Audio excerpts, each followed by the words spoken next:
Well, let's start off. Tell me why I'm here. Why do you want to be recorded? I'd like to be recorded for so people will know that I'm of sound mind about my end-of-life issues because I have early onset Alzheimer's disease. And I'm 51 years old now, and all my sisters, two of my sisters have the disease. One has died from it already. The second one's in a nursing home. And there's been questions about whether or not she actually wants what her family is projecting for her. And I want to stop any confusion about these are my decisions and my wishes. When did you first find out that you have Alzheimer's? I can't remember the date. The first time I found out officially was, I think it was 2 years ago. Do you remember how you felt when you found out, when they actually said it to you? It wasn't a shock to me. It was not? No. That's when they gave me the diagnosis. It's been several years now, and I'm not sure. I want to say probably 6 years that I knew I probably had it because my brain wasn't working right. I knew there was something not happening that used to happen. Well, the first time you figured it out then, what did you think? I was sad. I didn't want it. But I basically made a decision that that's the way it's going to be. I mean, it's nobody's fault. It's not my fault. I'm a human being. My mother was a human being. I got that gene. And so I said, well, I'm just going to keep on going on with my life and live it to the best of my ability. That's, you know, and I'm doing that. So, talk to me about your kids. I see from the notes that Sheila sent me that they appear to be the most important things in the world to you. Yeah, they are. I mean, they're great. I got two daughters. They're 2 years apart. Can't remember how old they are. They were both born in August. One on the 17th and one on the 18th, 2 years apart. It's the best I can do right now. Now, that's got to be very frustrating for you to not be able to remember something like that. Yeah. Yeah, it is frustrating. But growing up with this, I don't get crazy with it.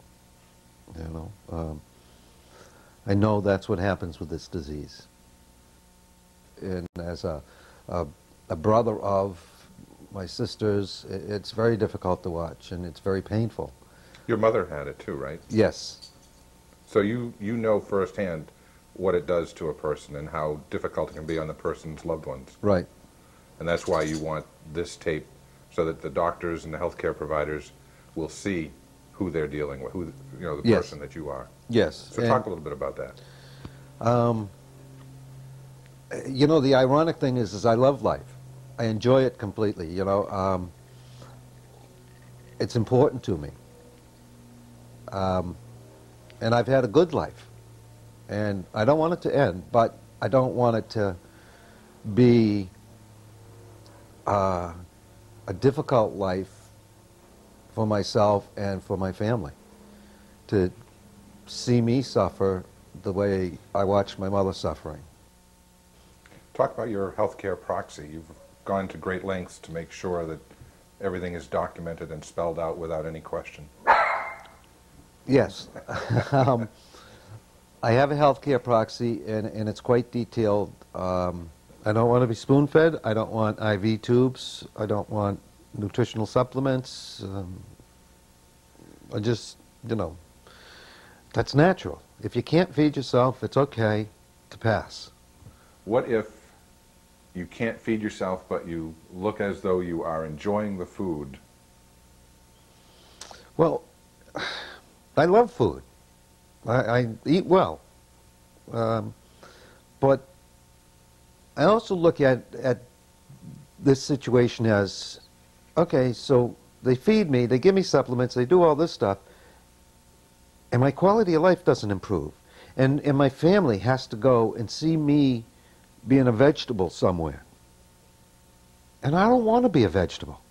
I don't want to be remembered as this blob in a bed who can't talk, can't communicate, can't understand what you're saying. I don't think it's fair to my wife and my children. From everything I've read, everything I've personally experienced, it's easier if the person goes quicker than slower. And my family and friends have a lot of time to process these things with me. Okay, and you said that your healthcare proxy is going to be your brother, John? John. Why did you pick him? Because I witnessed John being the healthcare proxy for my dad. And I trust him. So, you know, I thought about Sheila, but she's married to me. She's my wife. And I don't think I could do very well if I was Sheila's healthcare proxy. Because even though I know John's going to have emotions about what he's got to do, he's not married to me. He's my brother, and he understands where I'm coming from. And so the emotions are a little bit different. It's going to be hard on everybody. Death and dying issues suck, and it's hard on everybody. There's no two ways about it. What are you going to do with the time that you've got? Now? Yeah. I'm going to continue working as long as I can. I'm going to continue enjoying my family and being with them and my close friends. I am going to try to remain as productive a member of society as I possibly can until I can. Is there anything you haven't done yet that you want to do? Well, I'd like $1 million if you have any, but no, I think that I'm doing everything in my life that I really want. But I like to be able to be financially secure to go on trips and all this other stuff and not have to work anymore and not work. Well, I want to work too, but, you know, it's, yeah, that'd be nice, but it's not that important. What's important to me is family and friends. And other than that, it's, you know, not that big a deal.